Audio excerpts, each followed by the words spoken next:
Hey there folks, this is GreenyXI, welcoming you back to the Green Vlog. Today is the 14th of April. The main thing that I've done today is just, in the back garden, we have a load of trees and stuff on this like steep banking thing. So me, my dad and my uncle have been trying to take down a couple of them because they've got so tall now, they're about 3 times the height of our house.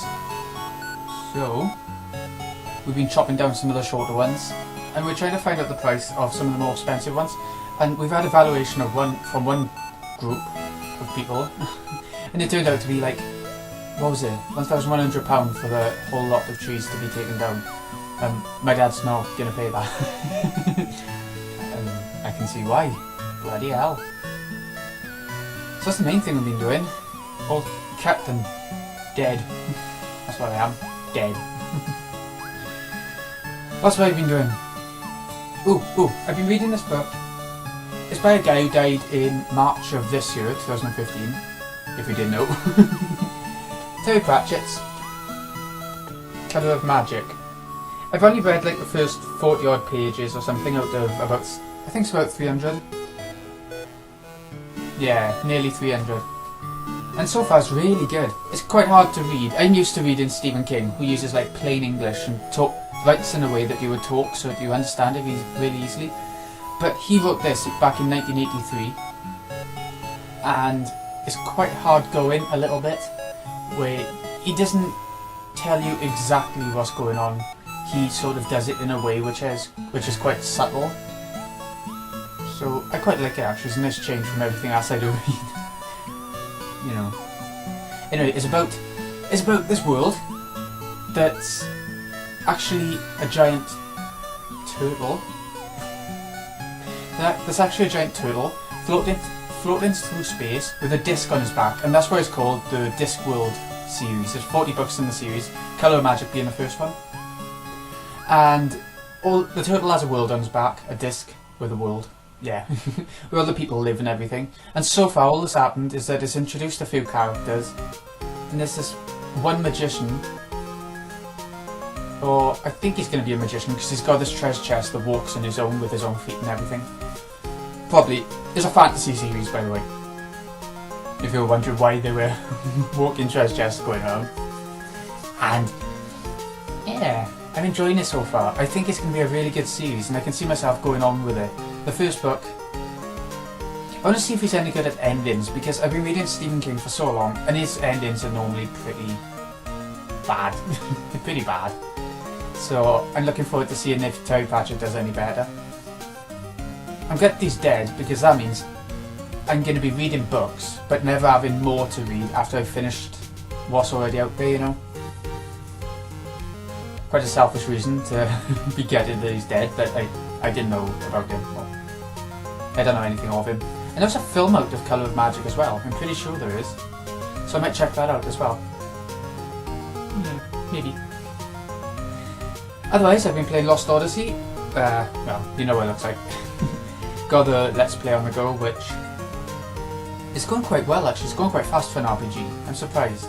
The only thing that's slowing the series down a bit is the dreams, and I want to make sure they get out there as quickly as possible.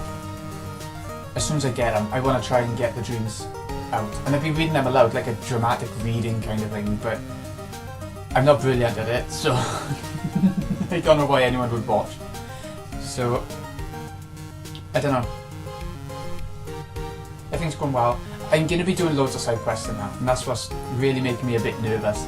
The next episode I have to record is Ice Canyon, which has loads of side questy things going on, as well as some tough enemies and fights and stuff. So a little bit nervous about that too, which is strange. You shouldn't be nervous about games, but I do get nervous about games, especially when I'm recording them, and especially as well when I'm playing a new game.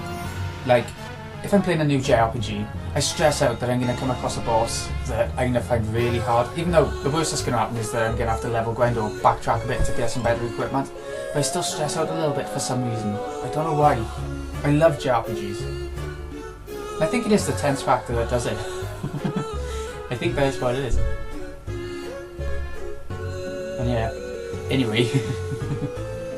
I've also been playing, speaking of RPGs that I haven't played before. Hold on, I'll find it now. There it is. Persona Q. I had it for Christmas, I did. Yeah, I had it for Christmas I did, which is surprising it's taken me this long to start it. And it turns out it's not quite a Persona game. It has all the characters, it has all the vibe of it, but at the same time it's just a pure dungeon crawler, which Persona pretty much is. But at least in like Persona 3 and 4, you have the social aspect as well. But I'm enjoying it. There's cutscenes and everything. There's I don't know. I don't find it as addictive as the regular Persona stuff. I think it's because I'm not brilliant at hard JRPGs. I prefer to play. Hell, I don't know. I normally prefer the easier ones, like the Final Fantasies or Eternal Sonata, Lost Odyssey, you know? But I'm enjoying it so far. I've only finished Dungeon 1, and I think there's more story coming, because the Persona 3 cast are now meeting up with the Persona 4 cast, because I chose the Persona 4 people, and that's how it started. So I don't know how the game would vary if you pick Persona 3 people and Persona against the Persona 4 people, kind of. Because after the first chapter, they're all meeting up anyway, so would it make any difference after the first chapter? I don't know. That's something to find out, I suppose. I don't know if I'll be playing it through again a second time with the Persona 3 cast. I definitely won't be straight away anyway. So yeah, I don't think I've been doing much else really. Well, I found a new brand of nets. They're actually Clancy's nets, but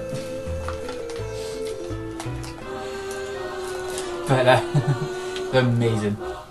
Honey roasted peanuts, Clancy's. They're actually made specifically for Aldi, so if you ever go to Aldi, I'd pick some of these up.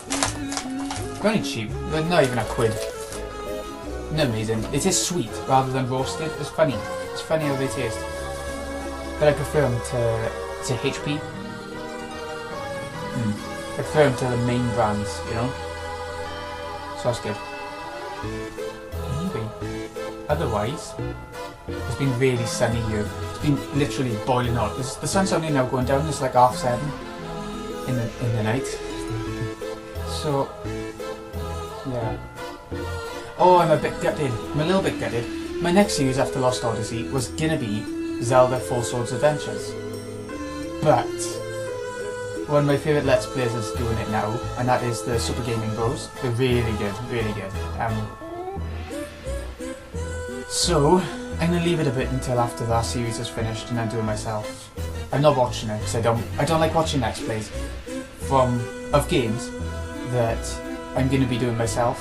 I'll watch Let's Plays afterwards, but not before, because I don't want to take ideas from them, even if I don't do it intentionally, you know? So I'll do that in a bit. The next series will actually be a mini-series, really short. I was going to do it in the middle of Lost Odyssey to break up the RPG-ness a bit, but nah, I think we'll just power through with Lost Odyssey. Yeah, I think so. So, otherwise, I don't think there's anything else I want to talk about. Oh, my hair is reaching the sort of bird nest stages now, where it's going to need cutting soon, and I'm gutted, absolutely gutted. Because I hate doing it short. Maybe I can see if they'll actually do. I don't know. Just tidy it, maybe that would be easier.